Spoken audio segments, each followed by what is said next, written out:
So I'm wondering, and by the way, we should absolutely give Joe Biden credit for doing the thing he said he was going to do.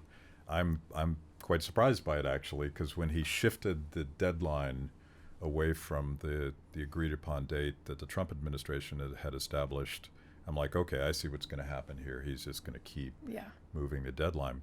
Why did he do this? It has to be more complicated than I said I would, because every president, every president in my lifetime has promised this, and they didn't do it. Why did Biden do it?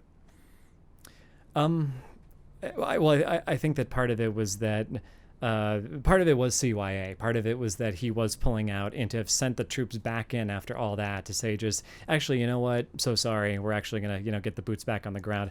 That would have been humiliating for him. That would have been a major problem.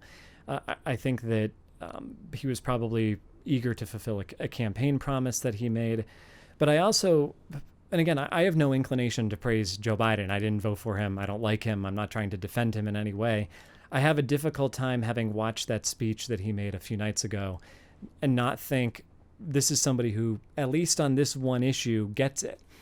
That is the most, probably the most convincing case for foreign policy restraint that I've seen a president make in my lifetime. All due respect to Donald Trump.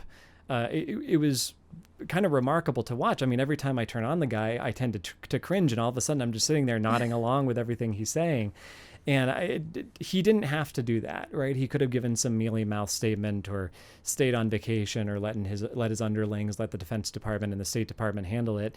Instead, he went on TV and he answered these criticisms point by point. And he actually made an argument, which I think, from presidents anyway, is not something that those of us who are restrainers are used to seeing. Yeah. So I do give him credit for that. I think you're right, Matt. He gets it. And the writing's on the wall. Like I said before, the American public wants to get out of these wars. They want to get out of endless wars.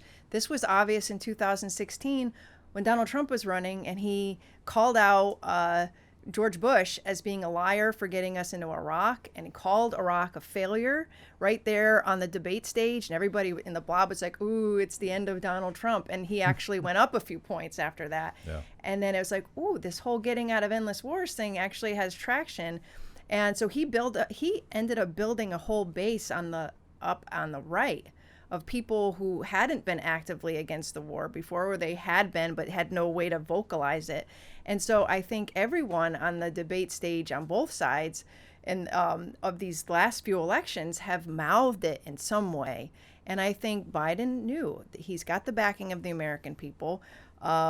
I think I agree with Matt. I think it was a great speech. And, before all the partisan sniping came into play, I noticed on Twitter, people on the right going, Tom Woods was one of them, saying, I know I'm going to get killed for this, but I don't find anything in this speech that I disagree with. Yeah. Right. And some people came and they were sniping at him, but it was true. I mean, he was saying all the right things. It was almost like he came to the Quincy Institute or the American Conservative and asked for talking points. So it is a fundamental shift from where Joe Biden has been for his entire career.